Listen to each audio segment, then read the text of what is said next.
Olá, bem-vindo ao canal Falando Francamente. Francamente com K, que é mais fácil de achar. Quero falar sobre diferenças entre homens e mulheres na corrida. Esse é um artigo recente, como vocês podem ver aí, saiu no Sport Meds, mas tem bastante informação relevante e, como sempre, eu procuro trazer as informações que eu acho mais bacana, para o meu gosto, para a minha expertise, aquelas que eu não entendo muito bem, eu tento aprender. Enfim, um artigo que eu aprendi bastante coisa e quero dividir algumas coisas aí, né, entre nós. Então, na verdade, vamos ver um pouquinho aí o que eles falam na introdução, né? Então, basicamente, a introdução conta uma história aí de que já a partir da década de 80, né, a participação das mulheres nas corridas de endurance aumentou muito. E aí, a partir do momento que essa participação começou a aumentar, começou-se a comparar os desempenhos. E aí se percebeu que o desempenho das mulheres foi aumentando muito. E aí começou-se nos anos 90 a especulação de que em algum momento as mulheres passariam os homens nas provas de corrida, né? Superariam os desempenhos dos homens, quer dizer, no caso, correriam mais rápido do que os homens, né?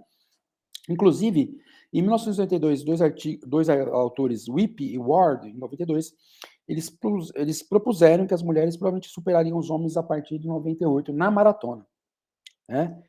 E apesar de todas as previsões, as mulheres ainda apresentam, em média, eles falam aqui, dos 100 metros à maratona, pelo menos, um desempenho que chega a ser entre 10% e 12% dessas, né, inferior ao do homem.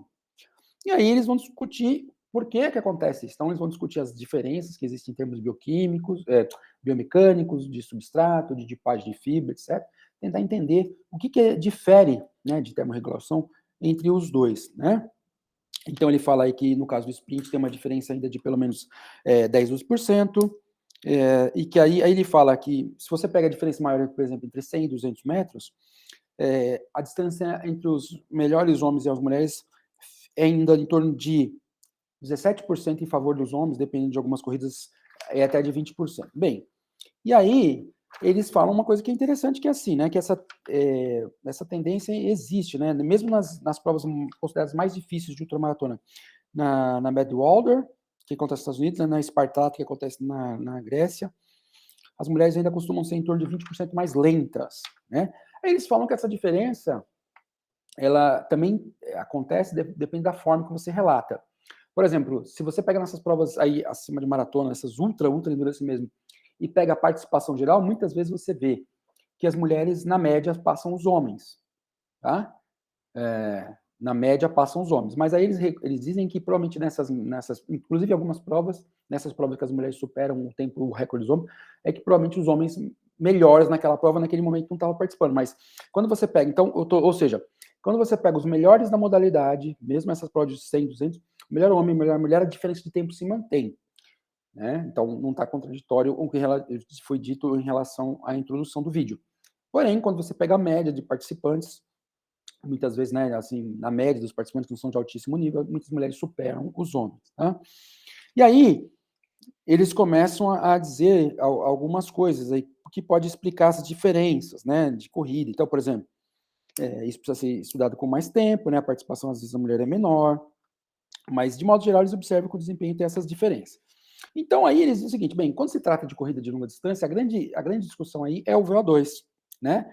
Então a fração, então é o VO2 máximo, a fração desse VO2 que é sustentada ao longo da distância e a economia de corrida. E em relação a esses dois elementos, parece que eles não diferem muito. O VO2, quando você, claro, relativiza por peso e tal, parece que a questão sexual não influencia muito, né? Não parece ser afetados pelo sexo.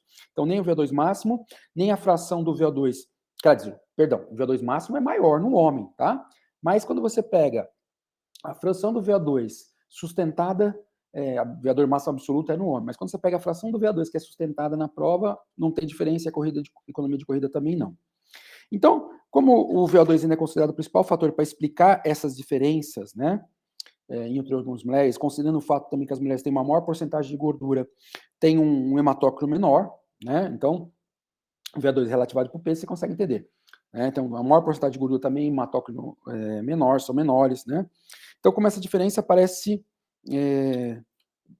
bem reconhecida, como essa diferença parece bem reconhecida aqui no trabalho, então, o que ele está falando? Ele falou, olha, quando se trata de homem e mulher, essa questão aí do tempo, o principal fator que se discute é a questão do VO2, que é maior em termos absolutos do homem. né?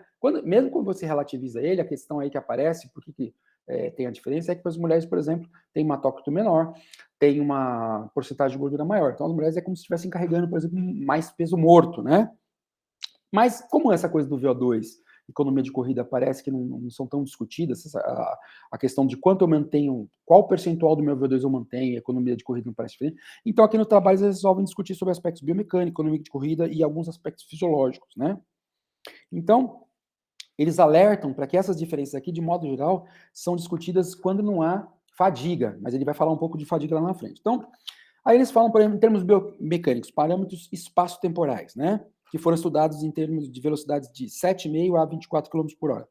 Para uma mesma velocidade absoluta, por exemplo, acima de 16 km, tá? O que está falando agora, uma velocidade absoluta, as mulheres têm um menor tempo absoluto de contato no solo, tempo de voo absoluto maior, comprimento absoluto da passada menor e maior frequência de passos. Então, ela tem, sim, uma característica biomecânica. Então, eles têm, por exemplo, ele fala que no passado, alguns autores chamavam corredores terrestres de corredores aéreos, né?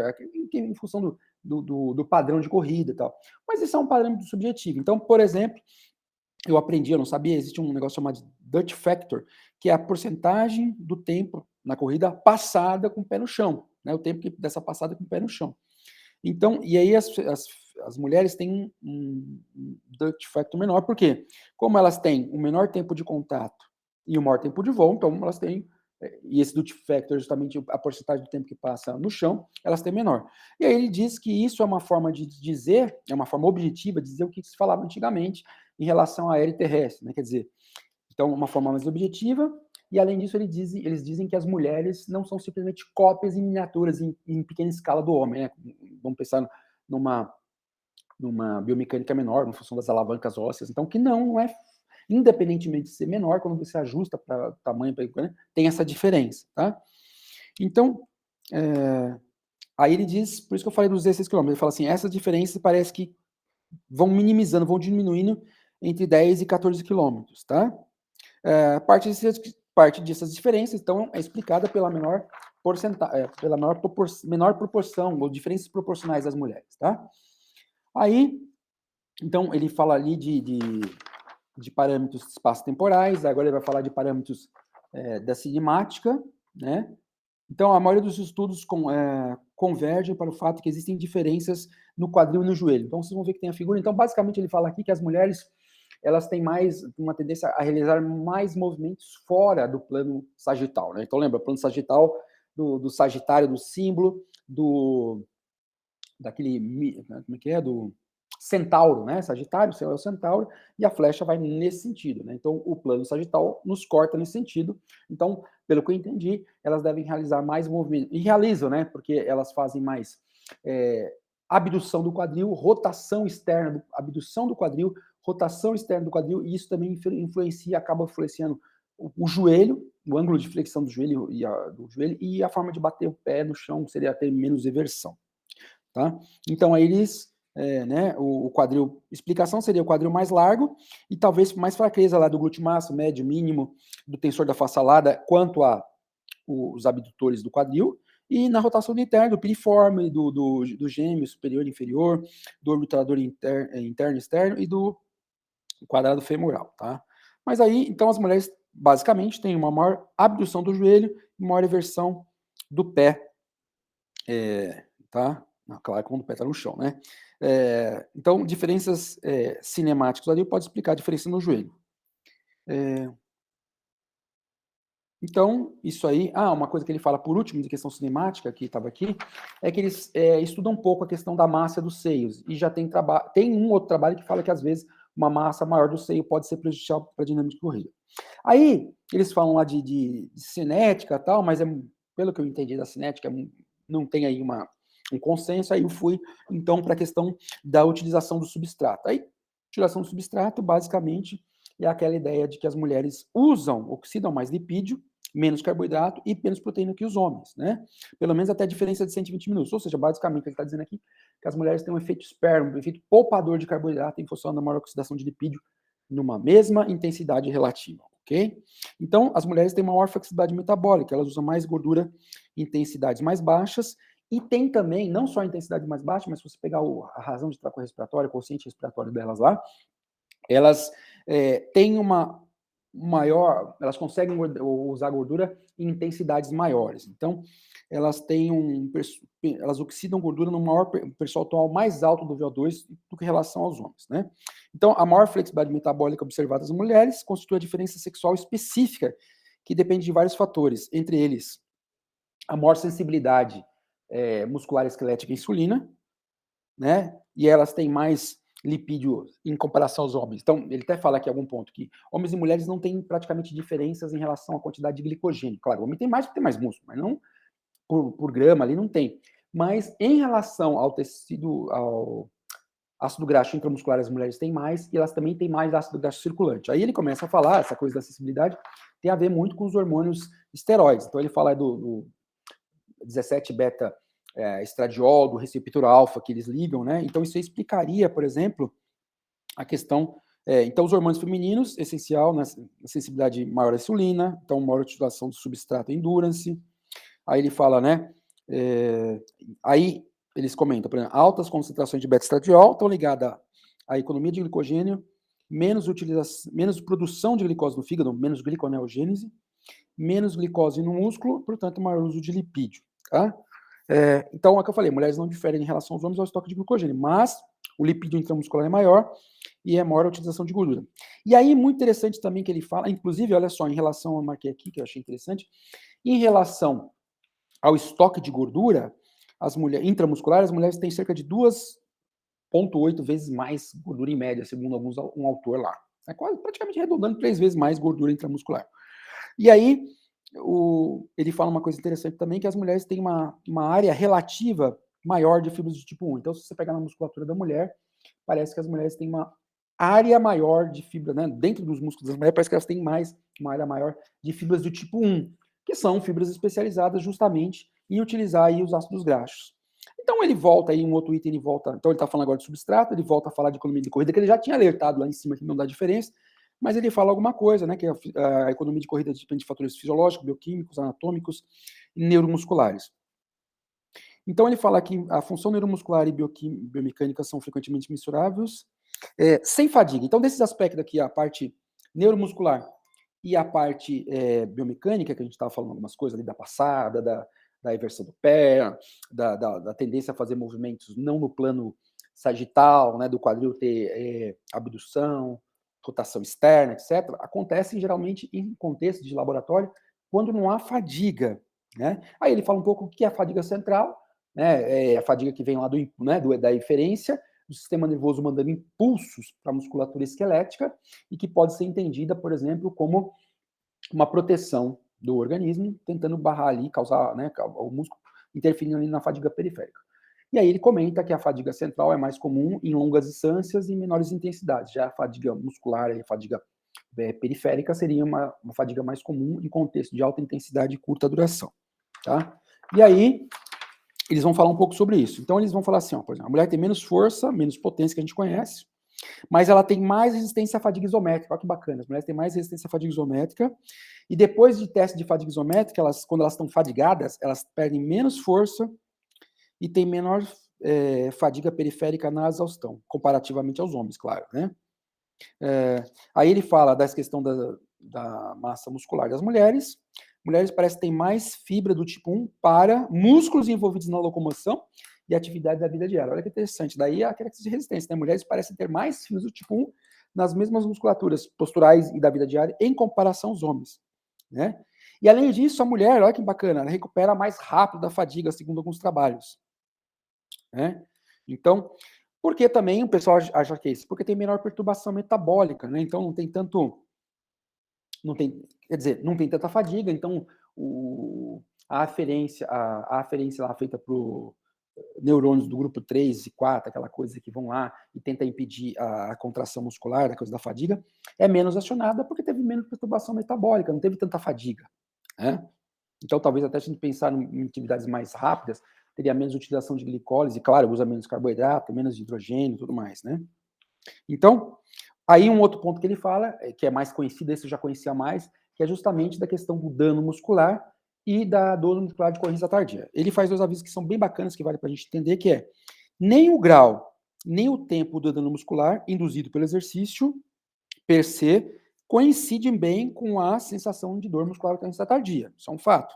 2, o desaparecimento da dor muscular de ocorrência tardia acontece muitas vezes antes da recuperação funcional e estrutural completa. A Saldanha e eu, nós vimos isso nos trabalhos, onde a gente via que marcadores lá, como mioglobina, creatina, quinase, etc., depois de suplementação, né, os caras tinham feito um supino, tinham dor, causou microlesão, a gente dava o suplemento arginina, HM-beta, e via que os marcadores sanguíneos de microlesão já tinham diminuído, marcadores indiretos, né, tinham diminuído, enquanto a recuperação funcional, quer dizer, a força ainda não tinha voltado.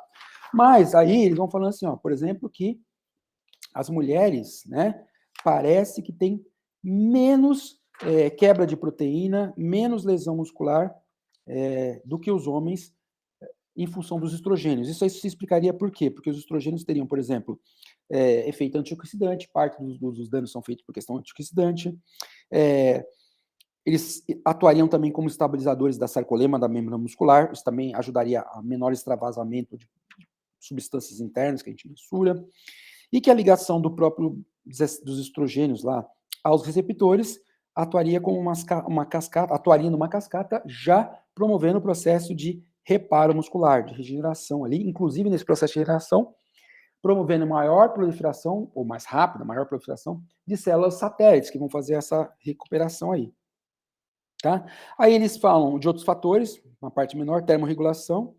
Então, as mulheres têm menor tamanho corporal, né, geram menos calor, então produzem menor perda de água por suor. E aí ele relata, por exemplo, uma coisa interessante para a gente repensar, que a maior parte das estratégias de hidratação que existem no esporte de endurance são feitas para homem. E que a mulher, por exemplo, num ambiente quente e úmido, desperdiçaria menos água. Claro, parte da água que a gente perde no ambiente quente e úmido é a própria água relativa à necessidade de esfriar, pela evaporação per se. Mas uma parte também vai ser perdida porque o ambiente está com alta umidade relativa do ar, o suor vai escorrer. No caso das mulheres, ele falaria que isso aqui seria menor, então ela teria menos suor desperdiçado, aquele suor que não está ligado diretamente à dissipação de calor, mas com a umidade do ambiente. Tá? Aí ele fala do pace, que parece que, por questão consciente, a mulher também escolhe uma estratégia de pace mais uniforme ao longo da prova, enquanto homens abaixo de 30 anos ou acima de 60 anos têm muito variação de pace. Tá? Isso para entender aí essas questões. Então, basicamente, ele resume falando que eles encontraram aí seis diferenças, né? Maior movimento no plano não sagital da contração do quadril e do joelho, maior ativação dos músculos do membro inferior numa mesma intensidade absoluta, né? Usam mais gordura na presença de carboidrato, menor fadiga muscular ou fadiga muscular atenuada em relação aos homens, menos sujeito a dano muscular, né? Etc. E aí tem essa figurinha bonitinha aí, né? Bacaninha tal, que é justamente aqui um geral. Então, ó, fadiga neuromuscular é menor, recuperação mais rápida, claro, tem um VO2 menor, tem uma menor capacidade de carregamento de oxigênio, tem mais gordura, então isso acaba causando um prejuízo do VO2 por quilo de peso relativo, e a corrida é uma modalidade no qual você está suportando o teu peso, precisaria de menos água, porque a gente acabou de falar, né? Tem uma possível proteção do estrogênio em função, em relação ao dano muscular, né? Aí eles comentam no artigo, por isso que eu sempre recomendo ler o artigo, eles fazem especulação, o que isso aí alteraria durante o ciclo menstrual. Eu não falei isso porque, na prática, aí, nem todo autor combina com todos os achados, né? Maior adução do quadril, né? Eu não sei se eu falei abdução, tá? Perdão. Não, abdução do joelho, né? Flexão do joelho. Eu não sei se eu falei, fica aí a correção, tá? Se eu falei abdução, é adução, tá? Aqui na figura ele coloca adução, então é adução, eu devo ter confundido, tá? Então fique adução aí pra gente, mas de qualquer forma, é um movimento feito no plano frontal, não sagital, como ele mesmo comenta, tá? Então, dá uma olhada aí no que eu falei, e se eu falei abdução, fica aí a adução, tá? Termorregulação sem diferença, economia de corrida sem diferença, maior porcentagem de fibras do tipo 1, segundo o homem, né? Maior capilarização também e maior flexibilidade metabólica em função do uso dos substratos lá, tá? Aí, maior frequência de passo, menor tempo de contato, a gente falou também.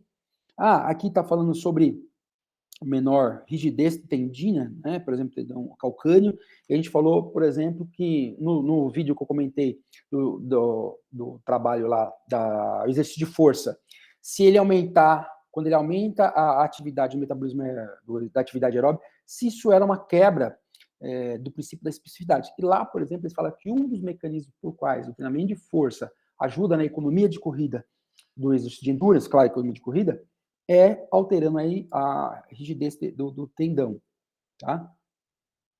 Então é isso, né? Obrigado aí pelo vídeo. Sempre tento fazer um vídeo curto, mas para você ter ideia, esse artigo tinha 23 páginas, eu fiz 7 de resumo, li ele umas 2, 3 vezes aí, e ainda provavelmente cometi a besteira de falar abdução, enquanto na figura tá dito adução. Então, eu prefiro acreditar que eles acertaram a figura e o texto, por eles corrigem, do que eu ter lido certo no texto e eles terem errado a figura, tá? Mas, de qualquer forma, se tiver alguma coisa aí, depois eu coloco um comentário lá. Não vou fazer outro vídeo, pelo amor de Deus. Então é isso. Obrigado por assistir o vídeo aí. A gente está sempre aprendendo no canal, né? Curte, comente, compartilhe. Deixe seus comentários aí, alguma experiência que você tem. Por exemplo, eu não tenho tanta... Eu estou estudando mais agora, porque eu tenho interesse, né? Estudando biomecânica em alguns aspectos. Estou aprendendo alguma coisa. Mas, é claro, eu não tinha tanta flexibilidade. Então, eu aprendi algumas coisas interessantes aí sobre a biomecânica da corrida e da relação diferença de homens e mulheres, tá ok? Um ótimo vídeo para você. Muito obrigado por assistir. Deixe o like e até a próxima. Tchau, tchau.